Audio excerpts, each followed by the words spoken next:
Sir ఇప్పుడు ఏంటంటే వాస్తు గురించి నేను ఎప్పుడైనా నార్మల్గా అడుగుతాను, ప్లాట్స్ ఎక్కడ కొనాలి, ఇల్లు ఎక్కడ కొనాలి, అపార్ట్మెంట్స్లో ఫ్లాట్ ఎక్కడ కొనాలి అని చెప్పేసి అడుగుతాను కదా. కానీ ఈసారి మాత్రం ఏంటంటే వాస్తు గురించి మాట్లాడాలనుకుంటున్నాను. అండ్ ఏదైనా ప్లాట్ కానీ ఫ్లాట్ కానీ ఇల్లు ఇండిపెండెంట్ ఇల్లు కానీ తీసుకోవాలనుకుంటే వాస్తు నిజంగా కీ రోల్ ప్లే చేస్తుంది అంటారా? అదే మనసు ఉంటే మార్గాలు అనేక అని ఒక ప్రాబ్లం ఉంది. శతకోటి దరిద్రాలకి అనంతకోటి ఉపాయాలు. ఎందుకు చెప్పానంటే వాస్తు అనేది పెద్ద డెవిల్ సబ్జెక్ట్ నా ప్రకారం. మంచిది చెడ్డది రెండు. ఎందుకంటే వాస్తు ఒక మోస్తరు వరకు చూస్తే పెట్టలేం, మొత్తం వాస్తు చూస్తే అది ప్రాపర్టీకి వెళ్ళాం. ఇప్పుడు ఒక గేటెడ్ కమ్యూనిటీలో 100 ఫ్లాట్లు ఉన్నాయనుకోండి, 100 ఫ్లాట్లు ఈస్ట్ ఫేసింగ్ వెస్ట్ ఫేసింగ్ ఉంటాయి. అన్ని ఫ్లాట్లకి కిచెన్ రూమ్ ఒక దగ్గర రాదు. ప్లాట్ ఇప్పుడు పెద్ద సైజు 10 ఎకరాల ప్లాట్ అనుకో వాస్తు ఉండదు దానికి. ఇప్పుడు ఎకరాలు ఉన్నదానికి మీరు స్క్వేర్ రెక్టాంగిల్ ఉంటుంది కదా, రకరకాల బయాలజీలో అమీబా అని ఉంటుంది, షేప్ అవుట్ ఉంటాయి. సో వాస్తు అనేది నేను జనరల్గా ఎక్కువ పట్టించుకొని, బట్ మీరు అడిగారు కాబట్టి నేను వాస్తు స్పెషలిస్ట్ కాదు, బట్ నాకు ఉన్న తెలిసిన నాలెడ్జ్ని కొద్దిగా షేర్ చేయడానికి నేను పర్సనల్గా మీకు ఉన్నట్టు ఏం చూస్తో చెప్తాను. మీకు నచ్చితే మీరు ఇవన్నీ మీ క్వశ్చన్లో ఉన్నాయి, బట్ నాకు ఐ డోంట్ మైండ్ చెప్తాను. సో వాస్తు అనేది మీరు చెన్నై వెళ్తే కనుక తమిళనాడులో సౌత్ ఫేసింగ్ అడుగుతారు ఫస్ట్. అదేంటి సార్ ఇక్కడ చూస్తే సౌత్ ఫేసింగ్ అంటే ఫేసింగ్ ఎలా డిసైడ్ అవుతుంది, అక్కడ ఉన్న న్యాచురల్ కెలామిటీస్, సీ షోర్ అని చాలా రీజన్స్. అంత డీటెయిల్ వెళ్తే మీరు ఇచ్చిన 5 నిమిషాలు చాలదు. కానీ ఒకటి గుర్తుపెట్టుకుంటే తమిళనాడులో ఎవరు వచ్చినా సౌత్ ఫేసింగ్ ప్రిఫర్ చేస్తారు. మన ఆంధ్రాలో తెలంగాణలో సౌత్ ఫేసింగ్ అని ముట్టుకోరు. నాకు వద్దు, నువ్వు కొండవైన మాత్రం. మళ్ళీ బిజినెస్కి సింహద్వారం అంటారు, సౌత్ ఫేసింగ్ ప్రిఫర్ చేస్తారు. బిజినెస్కి, కమర్షియల్, రెసిడెన్షియల్ యాక్టివిటీస్కి చేయరు. సో వాస్తు అనేది చాలామంది ఈస్ట్ ఫేసింగ్ అడుగుతారు. ఈస్ట్ ఫేసింగ్ అడ్వాంటేజ్ ఉంది, డిసడ్వాంటేజ్ ఉంది. డిసడ్వాంటేజ్ ఏంటంటే ఇప్పుడు మీరు ఈస్ట్ ఫేసింగ్ ఫ్లాట్కి వెళ్తే సౌత్ ఈస్ట్లో కిచెన్ ఉండాలి, ఆగ్నేయం అంటారు. నార్త్ ఈస్ట్లో పూజారం ఉండాలి, సౌత్ వెస్ట్లో మాస్టర్ బెడ్రూమ్ ఉండాలి. ఇది general vastu. Entrance, kitchen room, master bedroom. మిగతా వాటిలో అన్నీ ఎంత ఎక్కువ పట్టదు. ఈ 3 పర్ఫెక్ట్ ఉంటే కొనుక్కోవచ్చు.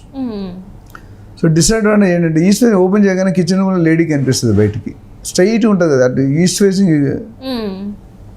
సౌత్ ఈస్ట్లో కిచెన్ అంటే పక్కా. ఇప్పుడు లేడీస్ ఏ పరిస్థితిలో ఏ డ్రెస్లో మ్యాక్సీలు మిడ్డీలు కిచెన్ రూమ్లో డిఫరెంట్గా ఉంటారు. సో చాలామందికి నచ్చదు. అయితే అక్కడ మీరు కట్టన్ పెట్టుకోవాలి. చిన్న ఫ్లాట్ అయితే అంత ఫెసిలిటీ ఉంటుంది, కట్టన్ పెడితే ఇరికైపోతుంది. సో అది అడ్వాంటేజ్ ఏంటంటే కొంతమంది పేరు, గ్రహాలు, నక్షత్రాలు, స్థితులు బట్టి అంటారు. మరి ఎంతవరకు కరెక్ట్ అనేది మీరు చాలామంది మన ex CM YS Rajasekhara Reddy గారు సౌత్ ఫేసింగ్ ఇంట్లో ఉన్నాడు. పెద్ద కార్పొరేట్ కంపెనీ పేరు చెప్పగానే ఆయన కూడా సౌత్ ఫేసింగ్లో ఉన్నారు, కానీ మల్టీ బిలియనర్ అయిపోయారు. రాజశేఖర రెడ్డి గారు సౌత్ ఫేసింగ్లో ఉండే బిల్డింగ్ మా ఇంటి ముందే ఉంది, ఇప్పుడు కమర్షియల్ బిల్డింగ్ చేస్తారు. సో సౌత్ ఫేసింగ్ నుండి బాగా పైకి వచ్చే సీఎం అయ్యాడు. 30 years వెయిట్ చేశాడు, 35 years వెయిట్ చేసి సీఎం అయ్యారు. సో ఇది ఒక మానసిక ఒత్తిడి ఉంటుంది అంటే మన మైండ్ సెట్ ఎట్లా ఉంటుంది. మీకు అన్నీ బాగుంటే ఇప్పుడు చాలామంది ఈ టైం బాగుండదు. నేను ఒకసారి క్వశ్చన్ అడిగాను. సపోజ్ రాహుకాలం అంటారు, ఎవ్రీడే 1.5 hours ఉంటుంది రాహుకాలం. మండే పూట 7:30 to 9 అట్లా పెరుగుతూ ఉంటుంది. సపోజ్ రాహుకాలంలో లాటరీ వచ్చింది, మీరు తీసుకుంటారా తీసుకోరా? లాటరీ కాబట్టి ఖచ్చితంగా తీసుకుంటారు. మరి అప్పుడు ఎందుకు వాస్తు ఉండదు? It's only mind set. But అందరూ చూస్తారు, చాలామంది వాస్తు ఎందుకు చూస్తారంటే ఆయన కోసం చూడ్డు. రేపు పొద్దున ఆయన అమ్ముకోవాల్సి కొనుక్కునేవాడి కోసం చూసి కొనుక్కుంటాడు. ఇది లాజిక్. అర్థమైందా? నాకు వాస్తు పట్టించు, బట్ రేపు పొద్దున అమ్మాలి, నా పిల్లలు అమ్మాలి. అప్పుడు వాడు అది ముఖ్య బ్యాక్ ఆఫ్ మైండ్ ఉద్దేశం. ఇప్పుడు మీరు ప్రాపర్టీ రిజిస్ట్రేషన్ చేసుకుంటాం, సేల్ డీడ్. ఇప్పుడు తండ్రికి ఒక 5 కొడుకులు ఉన్నారు, ఆయనకి 5 ఎకరాలు స్థలం ఉంది. ఒక్కొక్క కొడుకు చెప్పొచ్చు, అన్నదమ్ములే కదా, నీకు 1 ఎకరం ఇస్తాను, నీకు 1 ఎకరం చెప్పొచ్చు కదా. ఎందుకు పార్టీషన్ డీడ్ చేస్తారు? ఎందుకు చేస్తారు చెప్పండి? సేల్ డీడ్ అవసరం. ఒక తండ్రికి పుట్టిన 5 కొడుకులు చెప్తే వింటారుగా, మరి ఎందుకు చేస్తారు? ఎందుకంటే సేల్ డీడ్ చేసి వీళ్ళ గురించి కాదు, ఫ్యూచర్లో ఉన్న వాళ్ళ కోసం సేల్ డీడ్ చేస్తారు. చాలామంది తెలియదు. అంటే రేపు పొద్దున వాళ్ళకి వచ్చే భార్యలు, వాళ్ళు పుట్టే పిల్లలు వీళ్ళకి కలిసి ఉండకపోవచ్చుగా. అప్పుడు డిస్ప్యూట్ లేదు, నాకు ఎక్కువ ఇచ్చాడు మా తాత కొడుకు, అది లేకుండా ఉండడానికి మీకు అది పెడతాడు అనమాట. అది కండి. సో వాస్తు వచ్చేసరికి ముఖ్యంగా ఒక 3-4 పాయింట్లు చూసుకుంటే చాలు నాకున్న అనుభవం ప్రకారం. ఫస్ట్ అండ్ ఫార్మోస్ట్ ఎంట్రన్స్ చూస్తారు. ఫస్ట్ ప్రిఫరెన్స్ నార్త్ ఈస్ట్కి ఇస్తారు, తర్వాత ఈస్ట్, తర్వాత నార్త్, దాని తర్వాత వెస్ట్. సౌత్ అనేది నార్మల్గా రిజెక్ట్ చేస్తారు. అందుకని మీకు హైదరాబాద్లో కానీ most of the real estate companies east or west facing పెడతారు. అంటే మరి ఇప్పుడు వెస్ట్ ఫేసింగ్ కూడా కొంటున్నట్టుగా పబ్లిక్ ఉన్నారు. ఒక 500 ఫ్లాట్లు కట్టాడు అనుకోండి, 250 ఇంచ్ ఈస్ట్ ఉంటే 250 వెస్ట్ ఉంటాయి. మరి వెస్టర్న్ ఖాళీ పెట్టుకోవట్లేదు, బిల్డర్ అమ్ముతున్నాడుగా. సో రెండు ఓకే, కొద్దిగా ఒకటి 19-20 ఫరక్. కొంచెం అంటే ఈస్ట్ ఫేస్ అనేది చాలా కొంచెం కాస్ట్ ఎక్కువ ఉంటుంది అని కూడా విన్నాను కదా. ప్రీమియం అంటారు. ప్రీమియం అంటే నార్త్ ఈస్ట్ కానీ, కార్నర్ ఫ్లాట్ కానీ, కార్నర్ ప్లాట్ కానీ, లేక్ వ్యూ కానీ, అట్లా కొన్ని ఫేసింగ్లకి ప్రీమియం బిల్డర్కి పడేది అంతే. ఓన్లీ మార్కెటింగ్ టెక్నిక్, వాళ్ళకి అంతే పడుతుంది రేటు. బట్ అక్కడ ఉన్న స్కోప్ని మన ఇప్పుడు ఒక ఫర్టిలిటీ హాస్పిటల్కి వెళ్ళారు అనుకోండి, లేడీస్ ఒక కపుల్ వెళ్తారు ఏదో చైల్డ్ ఇష్యూ ప్రాబ్లం అని, దాని అడ్వాంటేజ్ తీసుకొని వాళ్ళ వీక్నెస్ వీళ్ళు ఎన్కేజ్ చేసుకుంటారు. మీకు అది చేస్తా ఇది చేస్తా అని చెప్తారు, డబ్బులు తీసుకుంటారు. 99% సక్సెస్ రేట్ చాలా తక్కువ ఉంది. అదేవిధంగా కస్టమర్ నార్త్ ఈస్ట్ కంటే ఎక్కువ పెడతాడు రెడీగా ఉన్నప్పుడు, తీసుకోవడం తప్పలేదుగా బిల్డర్ది.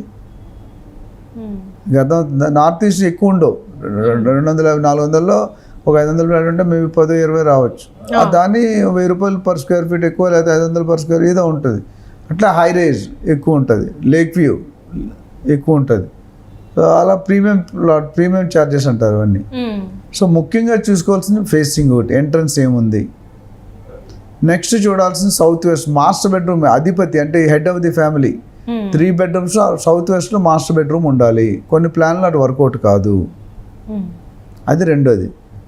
మూడోది సౌత్ ఈస్ట్లో కిచెన్ ఉండాలి. ఆగ్నేయం, నైరుతి, ఈశాన్యం. ఈశాన్యం అంటే నార్త్ ఈస్ట్, ఆగ్నేయం అంటే కిచెన్, నైరుతి అంటే బెడ్రూమ్ అంటే సౌత్ వెస్ట్ మాస్టర్ బెడ్రూమ్. ఈ 3 కంపల్సరీ చూసుకుంటారు మేజర్ పబ్లిక్ అంతా కూడా. తర్వాత వాటర్ ఫ్లోయింగ్ అనేది నార్త్ ఈస్ట్ సైడ్ వస్తే బెటర్. అంటే మనం కడిగినప్పుడు కూడా ఇటు వాటర్ ఇటు ఫ్లో అవ్వాలి, ఇటు ఫ్లో అవ్వకూడదు, పైకి వెళ్ళొద్దు కింద. అందుకని నార్త్ ఈస్ట్ ఎప్పుడు కూడా డౌన్ ఉంటాయి, మీకు డౌన్ ఉంటే మంచిది. అదేవిధంగా వెస్ట్ అండ్ సౌత్, ఇప్పుడు ఈస్ట్ వెస్ట్ అండ్ సౌత్ ఎక్కువ హైట్లో ఉంటాయి, ఉండాలి.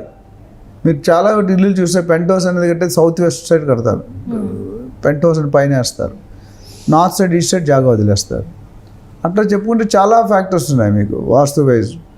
అట్లానే ఈ ట్రాన్స్ఫార్మర్ పెడతారు పవర్కి, అది ఎక్కడ ఉంటే అది కూడా స్పెసిఫిక్ స్పాట్లో ఉంటేనే. బరువు అనేది సౌత్ వెస్ట్, బీరు అనేది అక్కడ పెట్టుకుంటారు జనరల్గా. ప్లస్ చాలా మంది తెలియదు, మంచాన్ని గోడ కానిస్తారు సౌత్ వెస్ట్. మంచం ఎప్పుడు కూడా గ్యాప్ ఉండాలి, గోడ కానించకూడదు ఇటు అటు కూడా. సో ఇలాంటి ఫ్యాక్టరీలు చెప్పుకుంటూ వస్తూనే ఉంటాయి. ఇప్పుడు మీరు ఒకటే ఇల్లుని ఒకటే ఫ్లాట్ని 3 వాస్తు పిల్లలు చూసి 3 డిఫరెంట్ చెప్తారు. ఎందుకో తెలుసా? మరి వాళ్ళ ఫీజు వాళ్ళకి ఎవరు ఇస్తారు? అందరూ ఓకే అంటే ఇప్పుడు ఈయన వచ్చి లేదు అని చెప్తారు. సో ఇది సబ్జెక్ట్ మంచిదే, డెప్త్లో వెళ్తే మాత్రం మనం ఎప్పటికీ ప్రాపర్టీకి వెళ్ళాం. అన్ని ప్రాపర్టీకి అన్ని వస్తువులు ఉండవు. బేసిక్ వస్తువు చూసుకోవడం కొంత మేరకు కరెక్ట్. సో దీని మీద వాళ్ళకి ఇంకా ఎక్కువ అవగాహన కావాలి, ఇంకా డీటెయిల్ కావాలి. మొక్కలు ఎక్కడ పెట్టాలి, చెత్త ఎక్కడ వేయాలి, డస్ట్బిన్ ఎక్కడ పెట్టాలి, సీపర్ ఎక్కడ పెట్టాలి, ఇవన్నిటి కూడా వాస్తు ఉన్నాయి. సో అవన్నీ మనం ఈ తక్కువ టైంలో మనం మాట్లాడే సందర్భం లేదు కాబట్టి నేను ఎక్కువ డిస్కస్ చేయలేను. సో దీని మీద మరింత డెఫినేషన్ ఏదైనా డిఫరెంట్ అంటే ఇన్ఫర్మేషన్ కావాలి, క్లారిటీ కావాలి అన్నప్పుడు అద్దర్ దగ్గర కొట్టి వాస్తు స్పెషలిస్ట్ నా దగ్గరకు వస్తే నాకు తెలిసినంత వరకు నేను హెల్ప్ చేస్తాను. అండ్ మన మోటో ఒకటే, మన ఇన్వెస్టర్స్ బాగా షూరిటీ అంటే సేఫ్టీ, సెక్యూరిటీ, అప్రిషియేషన్ అనేది మా మెయిన్ మోటో. మనం ఏ సర్వీస్ కన్నా ఇవ్వడానికి ఉన్న అపాయింట్మెంట్ తీసుకుంటే కన్సల్టింగ్లో will tell them, will help them out. బ్రోకర్ని ఎవరైనా first time second time buyer అయితే let them appoint and go through a professional agent so that there is safety, investment will be safe. Right. Thank you so much sir. Thank you అమ్మా.